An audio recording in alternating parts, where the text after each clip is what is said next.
Havaianas vous présente le rendez-vous de l'info.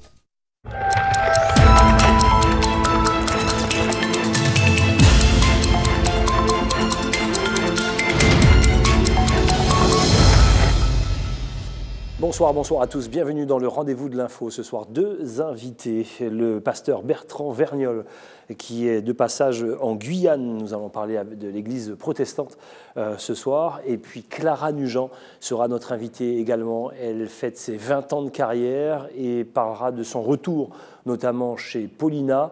Un retour exceptionnel, puisque ça fait des années qu'elle n'avait pas foulé justement son antre, on va dire, puisqu'elle y a vécu de nombreuses années avec notamment le groupe des Mécènes. Bonsoir Vanessa. Bonsoir Gilles. Ça va bien? Ça va très bien. Alors ce soir? Ce soir, je vous fais découvrir les jeunes joueurs de l'AS Rémières. On parle de football et normalement ils sont tous devant leur télé ce soir. Je leur fais un petit coucou. On les salue, on salue les parents également. Donc c'est des tout petits, c'est quoi? Minime, Benjamin? Ils ont entre 11 et 12 ans. Maintenant on dit U11, U12, voilà, c'est ça. Ça a changé, hein, les choses ont vraiment évolué. Allez, ce rendez-vous de l'info qui démarre tout de suite avec le journal, tout en images.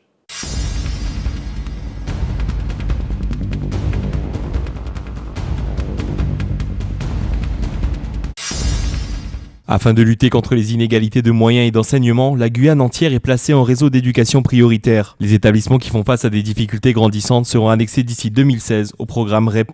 Aujourd'hui, 4 établissements se situent dans le réseau d'éducation prioritaire. 15 autres collèges du département viendront s'y ajouter. On est, nous, tributaires de l'intelligence locale, pour le dire simplement. Vous l'avez signalé, 75% des petits Guyanais utilisent une autre langue que le français à la maison. Alors tout ça a des conséquences, évidemment, sur leur performance dans le système éducatif. C'est beaucoup plus compliqué d'enseigner en Guyane qu'ailleurs. Une nouvelle éducation prioritaire, c'est aussi 189 postes d'enseignants, 69 au premier degré et 120 au second, en plus de 12 postes de personnel éducatif. En tout, 201 postes au total. Un projet réparti sur 2 ans pour un coût total de 10 millions d'euros, soit 5 millions d'euros par an.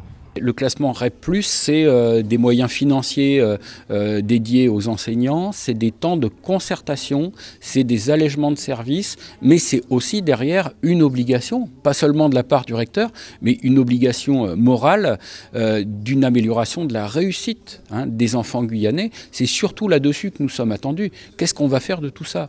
À qui ça va profiter? Notamment aux enfants issus des milieux les plus modestes. Comment on va parvenir à les faire réussir? Comment aussi on va améliorer ce qu'on appelle la vie scolaire, le climat scolaire, les relations famille-école dont on a tant besoin. 201 emplois supplémentaires, ça veut dire aller chercher des enseignants formés de qualité, localement d'abord, mais aussi au niveau national. Reste à voir si dans les prochaines années, le programme REP+ aura porté ses fruits vis-à-vis des taux de réussite de chaque établissement. Dans cette exposition, attention où vous mettez les pieds. Ici, les peintures de l'artiste sont apposées à même le sol. L'histoire, elles ont été faites à même le sol, donc pourquoi elles ne resteraient pas à même le sol? Moi, je ne l'ai pas comme ça, je ne suis pas comme ça. Parce que quand j'étais petit, peut-être que j'avais pas de chaise ou je ne sais pas. Après, il y aura peut-être des psychologues qui vont m'expliquer un peu le problème, mais je ne sais pas. Moi, je suis à l'aise, je peux pas sur 50 toiles en même temps par terre et c'est vrai qu'on les voit toujours au mur. La trentaine d'œuvres du dessinateur exprime sa vision de la liberté d'expression, de la couleur et de l'humour pour aborder des thèmes sérieux comme la politique ou encore la société de consommation. Pour moi, la liberté d'expression, c'est peut-être de montrer une autre façon de voir les choses, mais après, de là, si ça va déranger quelqu'un, on ne sait pas. La liberté d'expression, c'est toute une aventure. Du moment où ça se passe bien avec tout le monde, moi je pense que c'est bien. Du moment où ça se passe pas, après on peut en parler tellement. Ici, même la Joconde est détournée. C'est pas tout à fait la Joconde, c'est une petite conversation avec Léonard de Vinci et je pense l'histoire aussi dans son intégralité pour donner peut-être une vision différente de la Vierge. Certaines des œuvres de Dom Cartouche ont même été envoyées à Charlie Hebdo en novembre dernier. Alors forcément, les récents événements l'ont touché. Ça a touché comme un domaine de dessinateur, donc moi je suis un peu dessinateur quand même. Donc des fois j'ai l'impression que je suis le dernier, et que j'ai eu de la chance peut-être, ou je sais pas quoi, s'ils appellent ça comme ça. Après, les idées, chacun, moi c'est Dom Cartouche, bon, Charlie Hebdo, Wolinski, tout ça, bon, je respecte chacun après la différence et sa liberté d'exprimer sa vie. Des poissons chauves, la première dame ou encore Picasse, l'artisan, comme il se plaît à le dire, nous emmène dans son univers décalé, des œuvres encore emballées, comme pour préserver cette culture qui rassemble les peuples. Ce vendredi 23 janvier 2015, le Crozgui organise en partenariat avec la région Guyane la 6e édition des Lauriers du sport. Cette année, la manifestation sera parrainée par le Guyanais Tariq Aboulouahad, le premier joueur français à avoir foulé les parquets de la NBA. Les Guyanais font des choses extraordinaires dans le sport au niveau mondial et je remercie vraiment le Crozgui pour m'avoir choisi, pour remettre ces prix et qui sont une culmination du travail de sportif officiel et bénévole. Après 14 ans d'absence, le basketteur revient pour rendre hommage aux sportifs qui ont su se démarquer par leur brillant parcours et valoriser l'effort et le mérite dont ils ont fait preuve au cours de l'année écoulée. Il y a des talents avertis, il y a des futurs talents. Non, je serais ému. De toute façon, je suis honoré déjà de faire partie de cette manifestation, qu'on m'ait choisi pour remettre pour pas remettre, mais pour participer et être le parrain d'une manifestation où les meilleurs sportifs guyanais sont reconnus, mais pas seulement les sportifs, les officiels, donc tous les arbitres, les bénévoles, les gens qu'on ne voit jamais, on n'entend jamais parler d'eux, mais les bénévoles sont les gens sans qui le sport en Guyane n'existerait pas. Je veux dire, ça aussi, il faut le dire. Et eux aussi, il faut les remercier.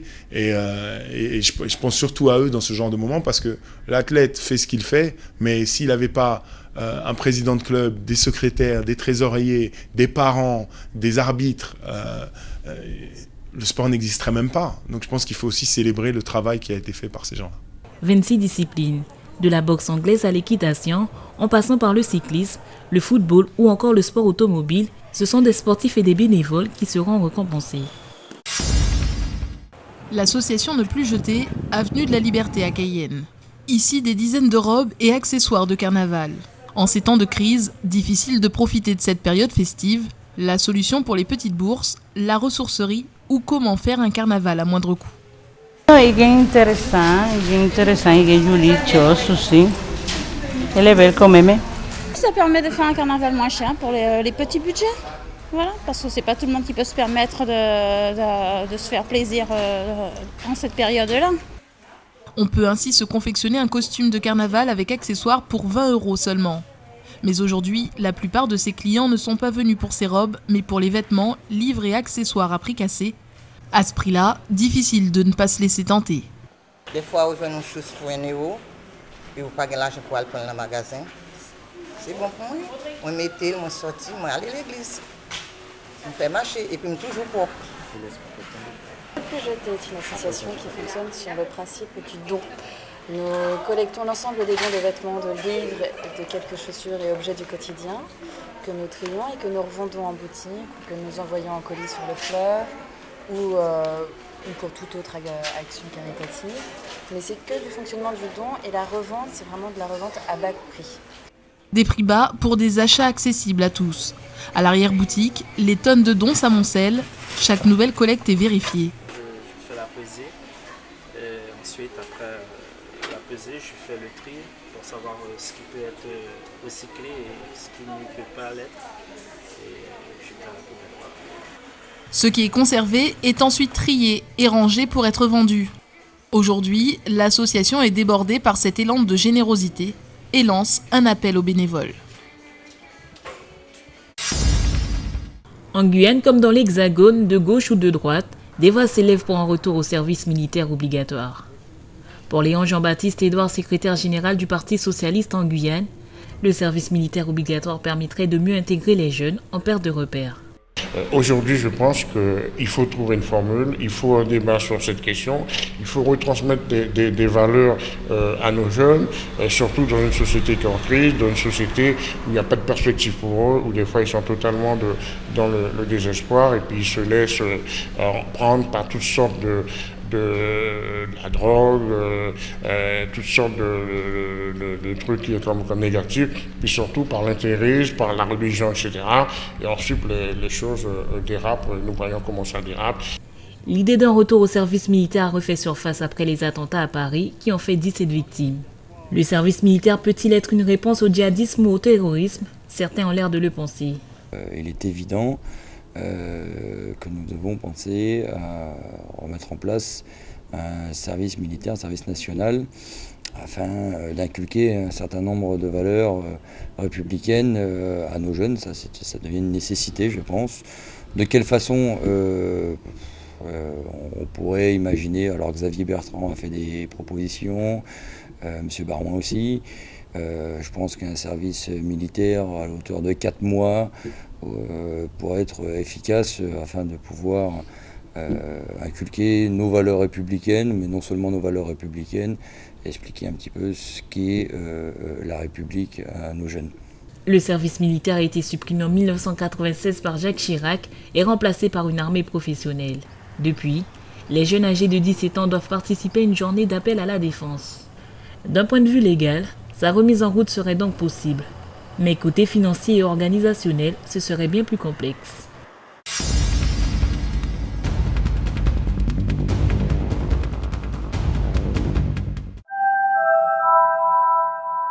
De retour sur le plateau du Rendez-vous de l'Info avec nos deux invités ce soir, le pasteur Bertrand Vergnol et les 20 ans de carrière déjà de Clara Nugent, de retour chez Paulina. C'est un événement, ça sera l'événement du week-end. Pasteur Bertrand Vergnol, bonsoir, bienvenue. Bonsoir. Comment allez-vous? Écoutez, je vais bien après une journée de vol, mais tout va très bien. Alors, je rappelle la Fédération protestante de France, pour les téléspectateurs qui nous regardent ce soir. Est-ce qu'on peut expliquer en 2 mots ce qu'est le protestantisme? Alors, le protestantisme, c'est d'abord la réunion d'hommes et de femmes qui croient que la foi est un acte libre, un acte décidé individuellement et qui leur donne la liberté face, j'entendais tout à l'heure lors des reportages, les problèmes d'alcool, drogue, face à tout ce qui peut écraser l'être humain. Le protestantisme, c'est la conviction qu'être en relation avec Dieu, en relation personnelle avec Dieu, ça peut libérer de ce qui écrase l'être humain. La Fédération protestante de France, que je représente ici, est donc le rassemblement des églises protestantes en France et des mouvements protestants, des mouvements de lutte contre l'alcoolisme, d'éducation populaire, et défend les intérêts du protestantisme français face au pouvoir public. Alors, un congrès de l'église protestante de Guyane? Alors, aujourd'hui, nous avons un moment particulier dans l'église protestante de Guyane, quelque chose d'important, parce qu'un nouveau pasteur est arrivé, le pasteur Dominique Cala. Et le pasteur Dominique Cala sera officiellement installé à l'occasion d'un culte public auquel participeront les autorités civiles et religieuses de Guyane, donc dimanche prochain. Et j'ai le plaisir et la joie d'accompagner mon frère Dominique Cala et de présider ce culte. Quel sera son rôle une fois qu'il sera installé? Alors, il sera pasteur de l'église protestante de Guyane. Être pasteur, ça veut dire accompagner les hommes et les femmes membres de cette église, aller marcher à leur rythme, et ça veut dire en premier lieu, dimanche après dimanche, parler de la parole de Dieu, l'exposer, l'expliquer, faire en sorte que les hommes et les femmes, face à cette parole, se sentent plus debout, plus droit, et sentent que c'est un appel à la responsabilité individuelle. Souvent, on a le sentiment que le religieux, c'est d'abord quelque chose qui tombe sur la tête des gens et il faut bien qu'ils s'y soumettent, qu'ils se prosternent. Eh bien, je crois pouvoir dire, monsieur, tranquillement, que dans le protestantisme, ce que nous visons à faire, c'est à ce que des hommes et des femmes soient debout et marchent avec leurs compagnons devant Dieu. Vanessa? Alors, est-il courant de faire venir un pasteur pour en installer un autre et pourquoi ?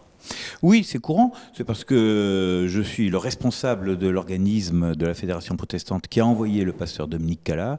Donc il est juste, c'est un signe, il est juste que ce soit le responsable de cet organisme qui vienne pour présider l'installation. Ça montre que l'Église protestante de Guyane non seulement vit ici, mais est aussi dépendante, est aussi accueillis dans un ensemble plus grand. Il y a aussi des églises protestantes en France, à Djibouti, au Liban, et c'est cet ensemble-là. Et l'église protestante de Guyane, à Cayenne, pardon, appartient à cet ensemble plus grand. C'est le sens de ma présence.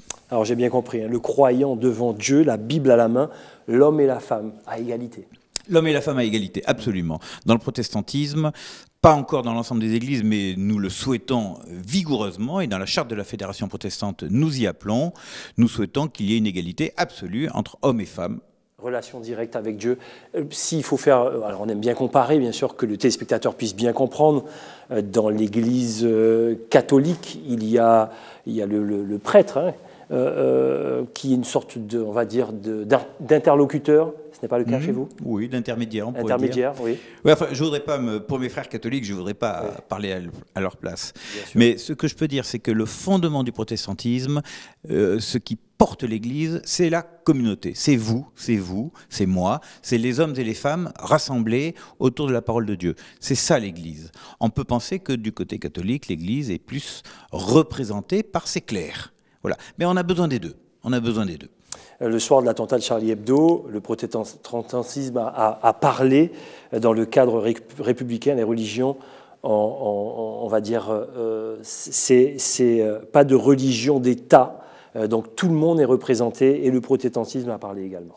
Alors le protestantisme a parlé, alors il faut dire quand même que le protestantisme, pour une part, est à l'origine de la laïcité, de la République laïque. Il faut quand même le dire, et nous souhaitons que le protestantisme soit connu comme tel à la fin du XIXe siècle, avant la loi de séparation des églises et de l'État, loi à laquelle le protestantisme a appelé. Il y avait effectivement une sorte de mainmise d'une église particulière sur le pays, pour dire la chose un peu vite. C'était un peu rapide. Et il fallait ouvrir. Et a fortiori aujourd'hui, où il y a une plus forte diversité religieuse, il y a des musulmans, il y a des juifs, il y a des protestants, des catholiques, des orthodoxes, des bouddhistes.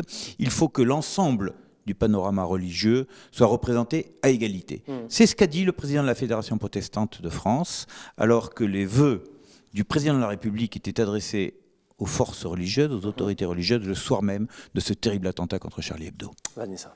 À l'heure où certaines religions perdent des fidèles, comment se porte le protestantisme en général et en Guyane? Alors, les religions perdent... Sacrée question, alors c'est pour ça que je suis attentif à pas dire tout et n'importe quoi. Donc, le protestantisme, comme les autres religions, doit trouver une nouvelle manière d'être dans une société sécularisée. C'est clair que la chape qui est que Dieu existe et qu'il faut adhérer à Dieu, cette chape-là dans laquelle ont vécu nos ancêtres n'est plus dans la société française. Donc dans une société sécularisée, comment le protestantisme qui confesse Dieu et qui confesse Jésus-Christ doit-il trouver sa place? Il subit, lui aussi, en tout cas pour le protestantisme de métropole que je connais, il subit aussi une certaine érosion. Mais la conviction qu'il est indispensable d'avoir une vie religieuse, que si on ne l'a pas de manière structurée, elle risque d'être complètement volcanique. C'est ça la conviction qui fait que je pense qu'il faut que le protestantisme historique ait sa place en Guyane. Pasteur Bertrand Vergnol, comment on y vient au protestantisme? Comment ça se passe? Comment ça se passe? Ça peut se passer par... C'est un peu comme un homme et une femme se rencontrent et se marient. Hein. Ça se passe comme ça. Ouais. C'est-à-dire qu'il y a une part de hasard, il y a une part du travail du pasteur qui est d'annoncer une parole vive, qui donne envie de vivre. Il y a une part on y vient par des amis, on y vient il y a un culte tous les dimanches matins, on vient au culte tous les dimanches matins. On est touché à 10h. De Montjoly. On est touché par une parole. Le protestantisme, vous m'entendez beaucoup parler, y compris avec mes mains. Le protestantisme, c'est de la parole. Et donc on pense que les paroles protestantes, les paroles évangéliques, font vivre les hommes et les femmes face aux troubles dans lesquels ils sont.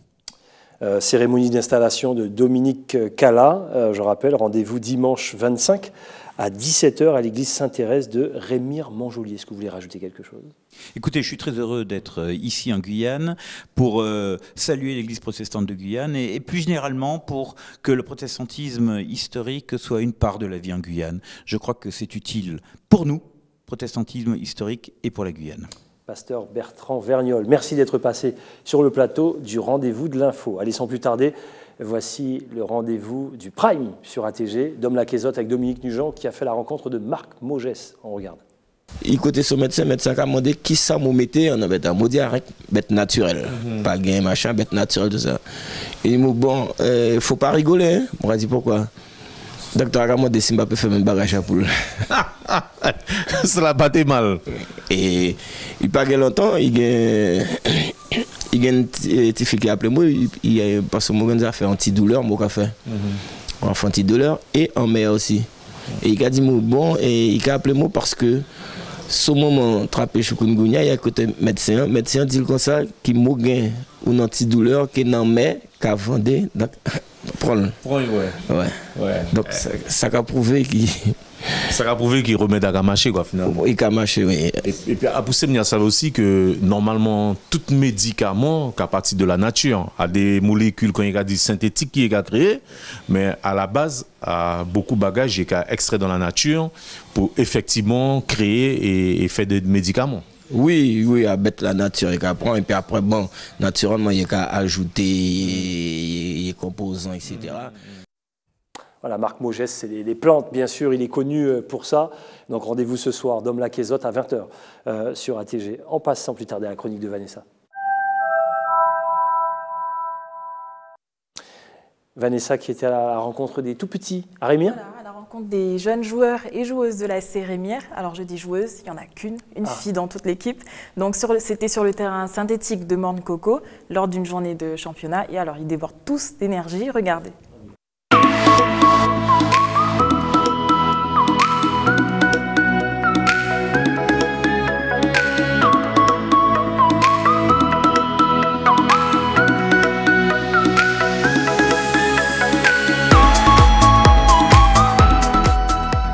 Bonjour, Alain Danglade. Pourquoi les jeunes?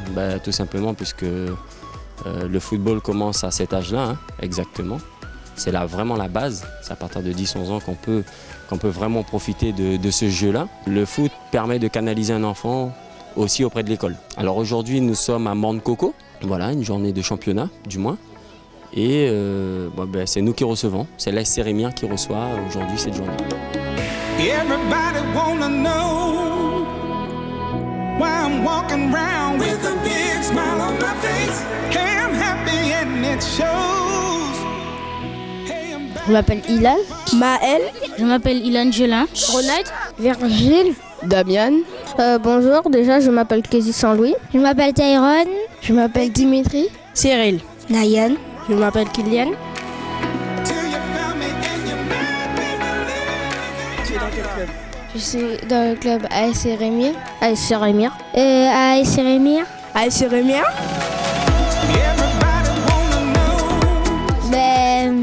Quand j'étais petit, j'aimais la piscine, mais je crois que maintenant j'aime bien le foot. Parce que j'aime bien faire ce sport, mes coéquipiers réussissent à me passer le pas long, donc ça veut. Parce que j'aime ça depuis tout petit et puis on peut s'amuser quoi. Parce que c'est un sport bien, on peut courir sur les terrains et on peut marquer. Vous aimez quel club? Vous aimez quel club?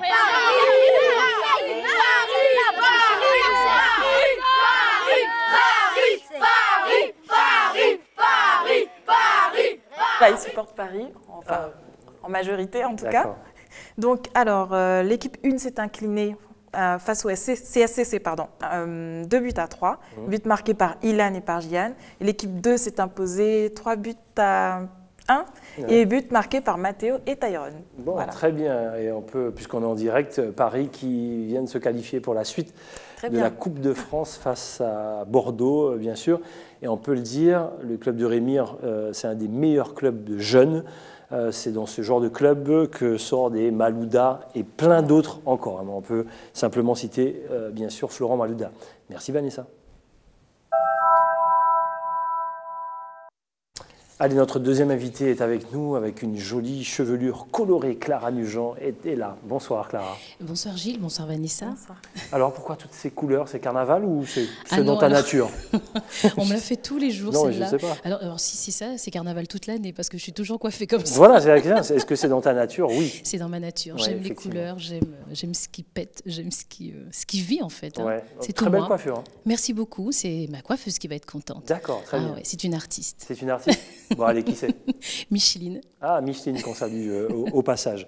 Alors, Sans moto zéro, ça, c'est le titre. On va en parler d'ici quelques instants.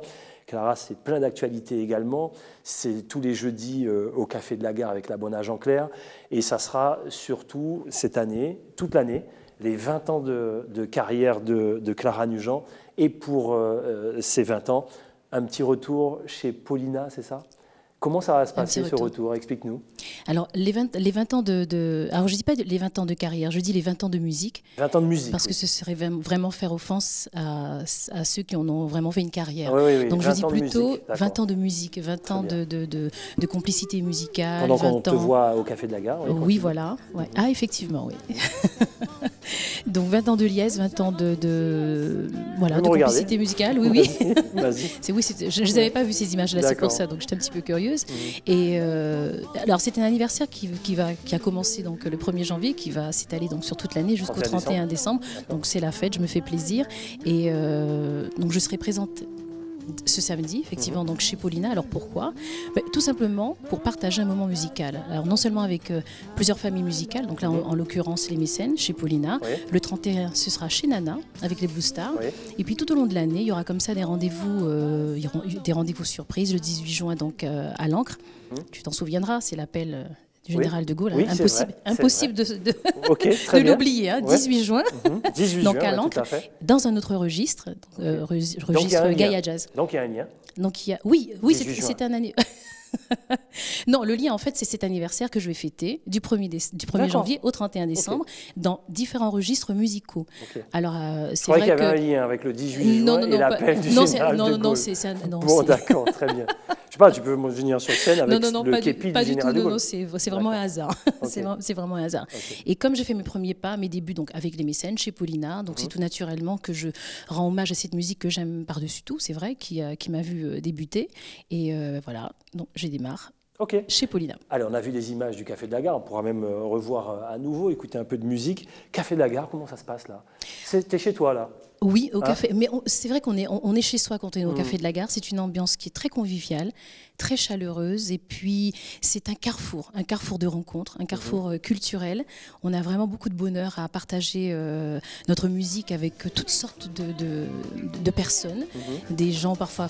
Alors, il y a déjà, c'est vrai, les aficionados de la bande à Jean-Clair qui nous suivent depuis 17 ans. Oui, c'est un bonheur. On peut écouter un peu? Allez, on écoute un petit peu. Alors, je peux regarder cette fois-ci? Il fallait comprendre. Moi j'ai raccroché en sonneur. S'il y allait gâter plus loin, laissez-moi roule ce en mon coin. Il fallait comprendre.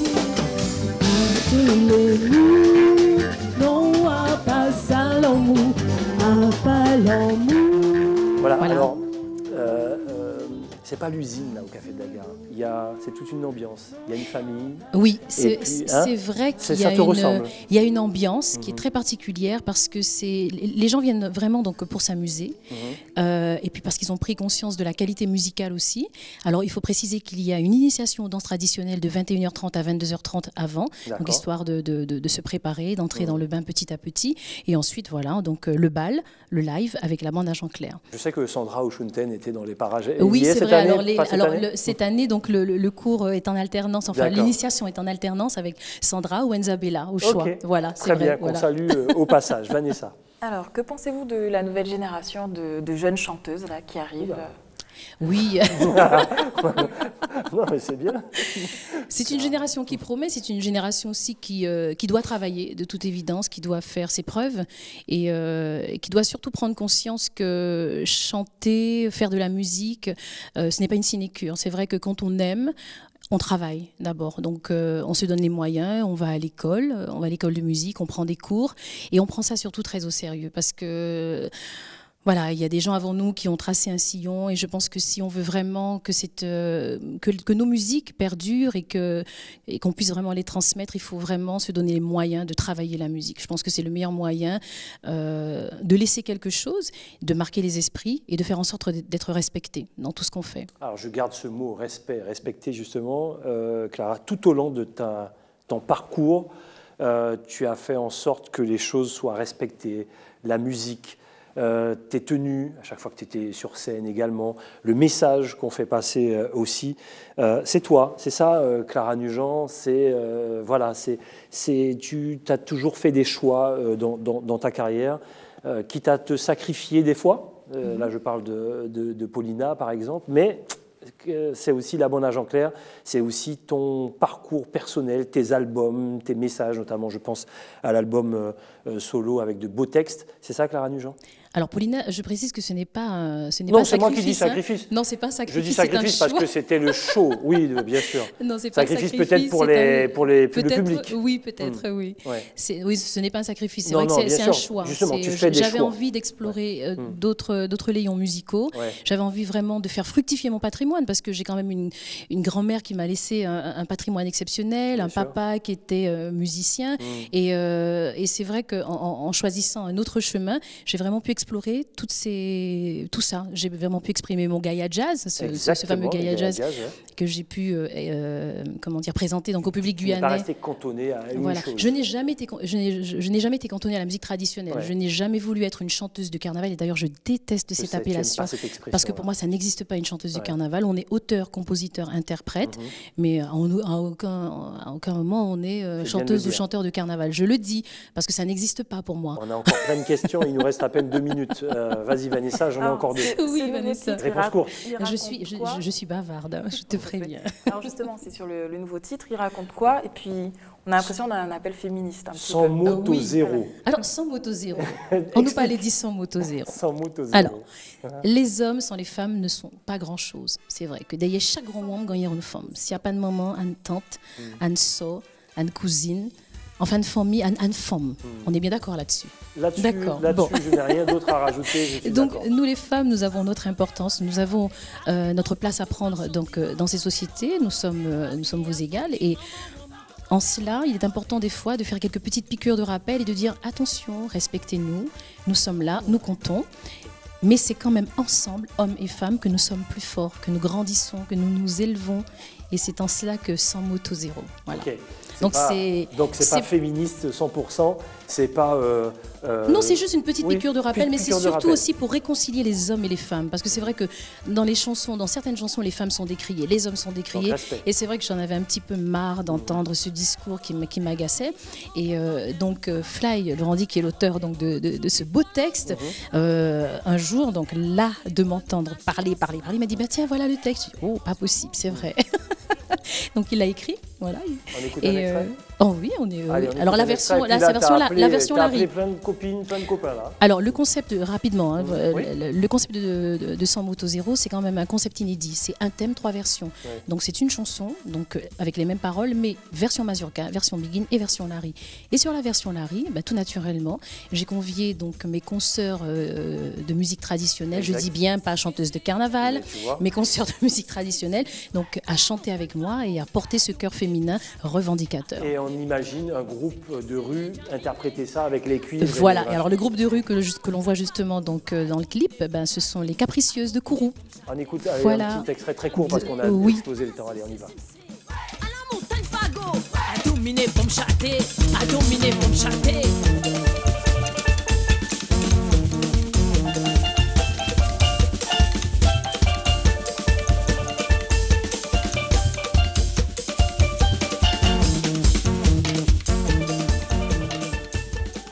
d'Emmanuel Lider à la télévision. C'est bien, tu as rappelé vraiment les... Oui, j'ai ramené vraiment les gens que j'apprécie, que j'aime, avec lesquels j'ai beaucoup travaillé aussi. Ouais. Emmanuel, c'est un ami, c'est un frère, c'est un créatif aussi. Hein, donc, en tout cas, c'était vraiment une vaste rigolade. On s'est amusé sur le tournage, on s'est amusé en studio et je remercie vraiment donc, toutes celles qui ont joué le jeu. Très bien. Voilà. Alors, les rendez-vous, donc jeudi soir encore au Café de la Gare. Alors, jeudi soir, donc jusqu'à la fin du carnaval. Jusqu'à la fin du carnaval. Ouais. Samedi, donc, chez Paulina, avec les mécènes, à partir de 2h du matin, pour une prestation. Et Nana, samedi 31, chez Nana. Voilà, avec le Boostar. Autre rendez-vous là, à venir alors, jeudi 29, dans le cadre du spectacle de Marie-Ange Barthélémy, Théâtre, mode et carnaval, jeudi 29. Oui. Il y en a d'autres encore, mais d'accord, très bien. Voilà, ce sont les principaux là qui me viennent. Je savais qu'on avait plein de choses à se dire. En tout cas, l'album, il est là, sans moto zéro. Vous avez compris le message, bien sûr. Le clip qui passe tous les matins, on rappelle, tous les clips à partir de 11h, tous les clips guyanais à partir de 11h sur ATG, tous les jours. Donc voilà, le rendez-vous est pris, vous mettez la télé, vous travaillez, en même temps vous voyez tous les clips passer sur ATG. C'est comme ça qu'on se dit au revoir. Merci Clara, rendez-vous jeudi donc au Café de la Gare. Merci ATG, à très bientôt. Les caméras d'ATG sont là. D'ailleurs, nous t'invitons. Oui, je viens. À venir danser, Je à peux venir, bien sûr, avec plaisir. Alors j'y serai. Oui. Si c'est Clara qui m'invite, j'y serai. Donc voilà pour le message. Merci Clara. La musique y est excellente. Je sais, on a entendu. À demain, à vendredi, puisque demain, édition spéciale avec le préfet de Guyane sur le plateau du rendez-vous de l'info. Passez une excellente soirée. Le journal de BFM tout de suite, Dom Laquezotte juste après. Bonne soirée, à demain.